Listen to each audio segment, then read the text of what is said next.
MG മിഥുനോട് നടത്തി. മിഥുൻ തന്നെ ചേരുന്നുണ്ട്. മിഥുൻ, ഈ പല വിധത്തിലാണ്, കാരണം ഏറ്റവും കൂടുതൽ ചൂഷണം ചെയ്യപ്പെടാവുന്ന ഒരു മേഖലയാണ് ഈ മോഡലിംഗ് മേഖലയും ഈ സിനിമാ മേഖല. നമുക്കതിനെക്കുറിച്ച് ഒരുപാട് വാർത്തകൾ വന്നിട്ടുണ്ട്. അത് പല വിധത്തിലാണ്. ഇപ്പോൾ സെക്ഷലി ഇവരെയൊക്കെ വല്ലാത്ത തരത്തിൽ അബ്യൂസ് ചെയ്യുന്ന വാർത്തകൾ, ആരോപണങ്ങൾ നിരവധിയായ അന്തരീക്ഷത്തിലുണ്ട്. നേരത്തെ തന്നെ നമ്മുടെ പബ്ലിക് ഡൊമൈനിൽ നിൽക്കുന്ന നിരവധിയായ ആരോപണങ്ങളുണ്ട്. പക്ഷേ ഇത് മയക്കുമരുന്ന് മാഫിയയും ഇവിടെ പിടിമുറുക്കിയിരിക്കുന്നു. ലഹരി മാഫിയയുടെ സാന്നിധ്യവും മോഡലിംഗ് രംഗത്തുണ്ട്. നമുക്കറിയാം, മോഡലുകൾ എന്നൊക്കെ പറയുന്നത് പല സ്ഥലങ്ങളിൽ യാത്ര ചെയ്യുന്നവരാണ്.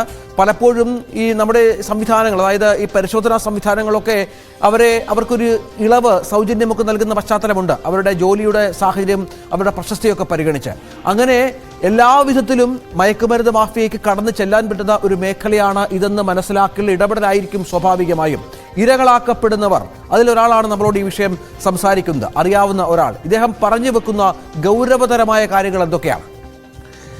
രഞ്ജിത്ത്, തീർച്ചയായും അതായത് ഇദ്ദേഹം പറഞ്ഞു വെക്കുന്ന പ്രധാനപ്പെട്ട കാര്യങ്ങളിൽ ഒന്ന്, ഈ തുടക്കക്കാരായി മോഡലിംഗ് രംഗത്തേക്ക് വരുന്ന പെൺകുട്ടികളെ കേന്ദ്രീകരിച്ചാണ് ഈ ഒരു വലിയ ഇടപാടുകൾ നടക്കുന്നതെന്നാണ് മനസ്സിലാക്കാൻ സാധിക്കുന്നത്. അത്തരത്തിലുള്ള വിവരങ്ങളാണ് അദ്ദേഹം പങ്കുവെക്കുകയും ചെയ്തത്. കാരണം ഈ തുടക്കക്കാരെ പല വേദികളിലും എത്തിക്കാം, ഒപ്പം തന്നെ കൂടുതൽ അവസരം നൽകാം തുടങ്ങിയ കാര്യങ്ങൾ പറഞ്ഞുകൊണ്ടാണ് ഇവരെ ഈ രംഗത്തേക്ക് വിളിച്ചു വരുത്തുന്നത്. അതിനുശേഷം ഈ രജിസ്ട്രേഷൻ പോലുമില്ലാത്ത കമ്പനികളാണ് ഇത്തരത്തിൽ മോഡലുകളെ വലിയ രീതിയിൽ വിദേശത്തേക്കും ഒപ്പം തന്നെ മറ്റ് സംസ്ഥാനങ്ങളിലേക്കും വേദികൾ നൽകാമെന്നുള്ള കാര്യം ചൂണ്ടിക്കാണിച്ചുകൊണ്ട് ഇവർ കബളിപ്പിച്ച് ഈ കമ്പനിയിലേക്ക് ആകർഷിക്കുന്നത്. അതിനുശേഷം ഒന്നോ രണ്ടോ പരിപാടികളിൽ പങ്കെടുപ്പിക്കുകയും ചെയ്യും. അതിൽ പ്രധാനപ്പെട്ട വേദി ആയിരിക്കില്ല, മറ്റേതെങ്കിലും പ്രധാനപ്പെട്ട കമ്പനികൾ നടത്തുന്ന ആ പ്രോഗ്രാമിൽ ആ വേദി പങ്കിടുന്നതിന് വേണ്ടി ഇവരെ കൂടി അവിടെ ഉൾപ്പെടുത്തുന്നതാണ് പതിവായി കാണാൻ സാധിക്കുന്നതെന്നാണ് ഇദ്ദേഹം പറയുകയും ചെയ്യുന്നത്. അതിനുശേഷം പിന്നീട് അവിടെ നിന്ന്, വിദേശത്താണ് ഇപ്പോൾ ഒരു പരിപാടി നടക്കുന്നതെങ്കിൽ അവിടെ നിന്ന് തിരികെ ഇവർ വരുമ്പോൾ ഇവർ കൊണ്ടുപോകുന്ന ലഗേജ് കൂടാതെ മറ്റ് ലഗേജുകൾ കൂടി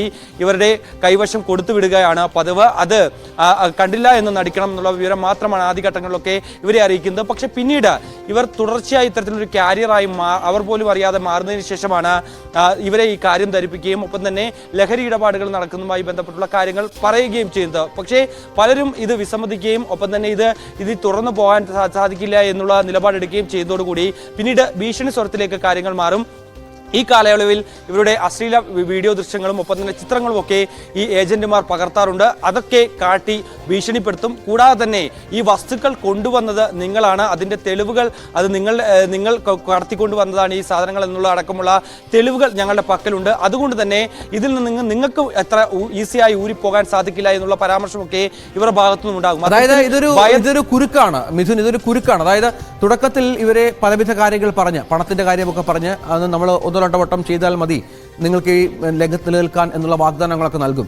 പിന്നീട് ഈ പറഞ്ഞതുപോലെ നഗ്നദൃശ്യങ്ങൾ കാണിക്കുക, ഒപ്പം നിങ്ങളെ പ്രതിയാക്കുമെന്ന് പറയുക. ഇത് ഇനിയും തുടർന്ന് ചെയ്തില്ലെങ്കിൽ നിങ്ങളായിരിക്കും ഇതുമായി ബന്ധപ്പെട്ട് ജയിലിൽ ആകാൻ പോകുന്നത്, നിയമപരമായ കാര്യങ്ങൾ നേരിടാൻ പോകുന്നതെന്ന് പറയുക. അങ്ങനെ പിന്നീട് ഭീഷണിയുടെ സ്വരമായി മാറുകയാണ്. അങ്ങനെ ഒരു തരത്തിലും പിന്നോട്ട് പോകാൻ പറ്റാത്ത സാഹചര്യത്തിലേക്ക് ഈ മോഡലുകൾ മാറുന്ന അതീവ ഗൗരവതരമായ സാഹചര്യം. തീർച്ചയായും രഞ്ജിത്ത്, അങ്ങനെ തന്നെയാണ്. കാരണം ആദ്യഘട്ടത്തിൽ ഞാൻ പറഞ്ഞ പോലെ തന്നെ ഇത്തരത്തിൽ തുടക്കത്തിലെ ഏതെങ്കിലും തരത്തിൽ ഇത്തരത്തിൽ ഒരു കാരിയറായി ഇവർ മാറുന്നു, ഇവർ പോലും അറിയാതെ തന്നെ കാരിയറായി മാറുന്നു. പിന്നീട് ഈ കാര്യം തിരിച്ചറിഞ്ഞതിനെ തുടർന്ന് അതിനൊരു ഇടപെടൽ നടത്താനോ അല്ലെങ്കിൽ മറ്റ് പോലീസ് ഉദ്യോഗസ്ഥരെയോ അല്ലെങ്കിൽ മറ്റ് അധികൃതരെയോ ഒക്കെ തന്നെ ഇക്കാര്യം അറിയിക്കാനോ അല്ലെങ്കിൽ പരാതി നൽകാനോ ഒക്കെ തന്നെ ഇവർ ശ്രമം നടത്താറുണ്ട്. അത്തരത്തിൽ ശ്രമം നടത്തുന്നവർക്കെതിരെ വലിയ രീതിയിൽ ഭീഷണി മുഴക്കുന്നു, ഒപ്പം തന്നെ അവിടെ ക്രൂരമായി മർദ്ദിക്കുകയും ചെയ്യുന്ന ഒരു പശ്ചാത്തലമുണ്ട് എന്നാണ് ഇദ്ദേഹം നമ്മോട് വ്യക്തമാക്കുകയും ചെയ്തിരിക്കുന്നത്. അത്തരത്തിൽ ആ രീതിയിൽ മർദ്ദനത്തിന് വിധേയനായിട്ടുള്ള ഒരു വ്യക്തി കൂടിയാണ് നമ്മോടൊപ്പം ഈ കാര്യങ്ങളൊക്കെ വെളിപ്പെടുത്തുകയും ചെയ്തിരിക്കുന്നത്. സ്വാഭാവികമായും പുറം രാജ്യങ്ങളിലേക്ക്, അതായത് ഇന്ത്യ വിട്ട് മറ്റേതെങ്കിലും രാജ്യങ്ങളിലേക്കോ അല്ലെങ്കിൽ കേരളം വിട്ട് മറ്റേതെങ്കിലും സംസ്ഥാനങ്ങളിലേക്ക് പോകുമ്പോഴാണ് ഇത്തരത്തിൽ കാരിയറായി ഇവരെ പ്രധാനമായും ഉപയോഗിക്കുന്നത്. ആ ഘട്ടത്തിലൊന്നും തന്നെ ഇവരെ ആദ്യം ഇത് തിരിച്ചറിയില്ല എന്നുള്ളതാണ് ഏറ്റവും ശ്രദ്ധേയമായിട്ടുള്ള കാര്യം. തങ്ങളുടെ കയ്യിൽ ഒരു ബാഗ് കൊടുത്തു വിടുന്നു, അത് തിരികെ കൃത്യമായി ഇവരിലേക്ക് എത്തിക്കുക എന്നുള്ളത് മാത്രമാണ്. എയർപോർട്ടിലാകട്ടെ അതിനുവേണ്ടിയുള്ള കൃത്യമായിട്ടുള്ള ഒരു പരിശോധന ഉണ്ടാകാറില്ല എന്നുള്ളത് തന്നെയാണ്. ഇത്തരത്തിൽ മോഡലുകൾ വരുമ്പോൾ അതിന് ഏതെങ്കിലും തരത്തിലുള്ള ഒരു സിഗ്നലോ അല്ലെങ്കിൽ മറ്റ് സംവിധാനങ്ങളോ ഒക്കെ ഉണ്ടാകാമെന്നാണ് ഇദ്ദേഹം പറയുന്നത്.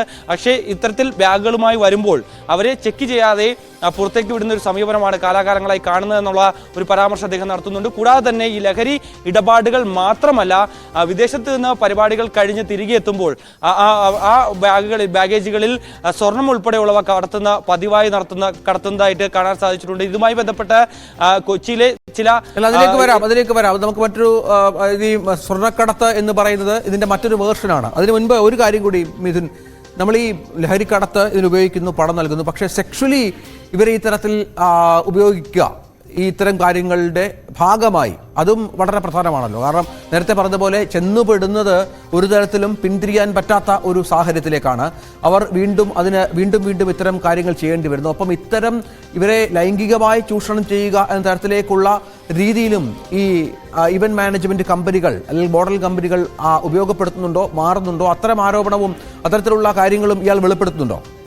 അങ്ങനെയുള്ള വെളിപ്പെടുത്തൽ കൂടി ഇദ്ദേഹത്തിന്റെ ഭാഗത്തുനിന്നും ഉണ്ടാകുന്നുണ്ട്. കാരണം തുടക്കത്തിലെ തന്നെ ഇവർ വന്ന് പെട്ടുപോയി കഴിഞ്ഞാൽ പിന്നെ ഇവിടെ നിന്ന് തിരികെ പോകാൻ പറ്റാത്ത രീതിയിലേക്ക് കാര്യങ്ങൾ മാറ്റിയെടുക്കുകയാണ് ഏജന്റുമാരും ഒപ്പം തന്നെ ഈ സ്ഥാപന ഉടമകളും ചെയ്യാറുള്ളതാണ്.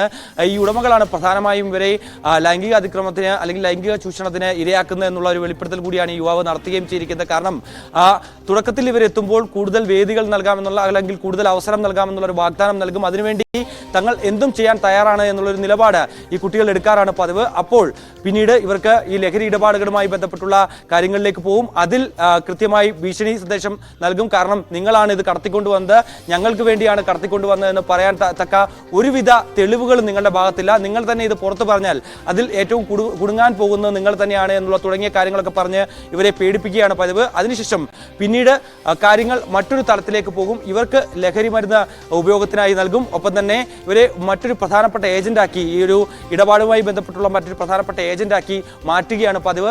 തുടർന്നാണ് ഈ ഒരു ലൈംഗിക ചൂഷണത്തിലേക്കൊക്കെ കാര്യങ്ങൾ പോകുന്നത്. ആ സമയത്ത് ഈ അശ്ലീല വീഡിയോകളും ഒപ്പം തന്നെ മറ്റ് ദൃശ്യങ്ങളും ഒക്കെ തന്നെ പകർത്തുകയും ചെയ്യും. ഇതിൽ നിന്ന് പിന്നീട് ഒരു തരത്തിലും ഇവർക്ക് വിട്ടുപോകാൻ പറ്റാത്ത തരത്തിലേക്ക് ഒരു കുരുക്ക് അവർക്ക് ചുറ്റും ഉയർത്തിക്കാട്ടുക എന്നുള്ളത് തന്നെയാണ് ഈ ഒരു ഏജന്റുമാരും ഒപ്പം തന്നെ ഈ സ്ഥാപന ഉടമകളും ചെയ്യാറുള്ളത് എന്നാണ് മനസ്സിലാക്കാൻ സാധിക്കുന്നത്. അത്തരത്തിലുള്ള ഒരു പരാമർശം കൂടി അല്ലെങ്കിൽ അത്തരത്തിലുള്ള ഒരു വെളിപ്പെടുത്തൽ കൂടിയാണ് ഈ ഒരു പ്രധാനപ്പെട്ട കാര്യങ്ങളുണ്ട്. ഇതൊക്കെ നമ്മുടെ സംസ്ഥാനത്താണ് സംഭവിക്കുന്നത് എന്നുള്ളത് മനസ്സിലാക്കണം. നമ്മുടെ സംസ്ഥാനവും ലഹരിക്കടത്തിന്റെ ഹബ്ബായി മാറുന്ന വാർത്തകൾ പലപ്പോഴും വന്നിട്ടുണ്ട്. അതിന്റെ പലവിധ മാർഗങ്ങൾ, ഏതൊക്കെ മേഖലകളിൽ പ്രവർത്തിക്കുന്നവരെ ഈ രംഗത്ത് കുരുക്കാം, അവരെ ക്യാരിയറുകളാക്കാം, അവർക്ക് മയക്കുമരുന്ന് വിതരണം ചെയ്യാം, ഇവരെ കൊണ്ട് ഇതിന് ഏജന്റുമാരാക്കി ജോലി ചെയ്യിപ്പിക്കാം എന്നൊക്കെയാണ് ലഹരി മാഫിയകൾ ചിന്തിക്കുന്നത്. കാരണം കോടികളുടെ ബിസിനസ്സാണ്, കോടിക്കണക്കിന് രൂപയുടെ ബിസിനസ്സാണ്. മറ്റു രാജ്യങ്ങളിൽ നിന്ന് പോലും നമ്മൾ പലപ്പോഴും ഗുജറാത്ത് തീരത്തടക്കം ലഹരി മരുന്നുകളുമായി പിടിക്കപ്പെടുന്ന കപ്പലുകൾ കാണുന്നുണ്ട്. ഈ പിടിക്കുന്നതൊക്കെ ഇതിന്റെ ഒരു തുച്ഛം ഭാഗം മാത്രമാണ്. ബാക്കിയൊക്കെ രാജ്യത്ത് വിതരണം ചെയ്യപ്പെടുന്നുണ്ട് എന്നുള്ളതാണ് ഗൗരവതരമായ കാര്യം. ഈ മോഡലുകളുമായി ബന്ധപ്പെട്ട് ചില വെളിപ്പെടുത്തലുകൾ കൂടി ഈ യുവാവ് നടത്തി. മോഡലുകളെ ഉപയോഗിച്ച് വിദേശത്ത് നിന്നുള്ള സ്വർണ്ണക്കടത്തും വ്യാപകമാണ് എന്നുള്ളതാണ്. മോഡലിംഗിനായി എത്തുന്നവർ പലരും ഈ സംഘങ്ങളുടെ പിടിയിൽ അമരുന്നു എന്നതാണ് വസ്തുത. ഈ കാര്യവും ഇദ്ദേഹം തുറന്നു പറഞ്ഞു. ഡ്രഗ് മാത്രമല്ല, ഗോൾഡ് ഉൾപ്പെടെ കടത്താൻ വേണ്ടി ശ്രമിക്കുന്നുണ്ട്. പല മോഡലിംഗ് കമ്പനീസും കടത്താൻ വേണ്ടി ശ്രമിക്കുന്നുണ്ട്. എന്നെ വരെ സമീപിച്ചിട്ടുണ്ട്. ഇതേപോലെ 10-15 മോഡൽസിനെ ആയിട്ട് നിനക്ക് ദുബായ് വരെ വരാൻ പറ്റുമോ, നിനക്ക് അവിടെ ഷോസ് ഞാൻ ഒരുക്കി തരാം, അതേപോലെ തന്നെ പക്ഷെ നിന്റെ കൂടെ വരുമ്പോൾ നിന്റെ കയ്യിൽ കുറച്ച് ലഗേജ് കാണും, അത് നീ അവിടെ ഒരു ഏജന്റ് ഉണ്ട് എത്തിക്കണമെന്ന്. ഞാൻ പേര് ഞാൻ വെളിപ്പെടുത്തുന്നില്ല, ഏജന്റിന് എത്തിക്കുമോ എന്ന് ചോദിച്ചിട്ടുണ്ടായിരുന്നു. പക്ഷെ എനിക്ക് ആദ്യം ഞാൻ നോക്കുമ്പോൾ എനിക്ക് കിട്ടുന്ന ആദ്യത്തെ ഓപ്പർച്യൂണിറ്റിയാണ്. അപ്പം ഞാൻ എന്തുകൊണ്ടും അത് ചെയ്യാൻ തയ്യാറാണ്.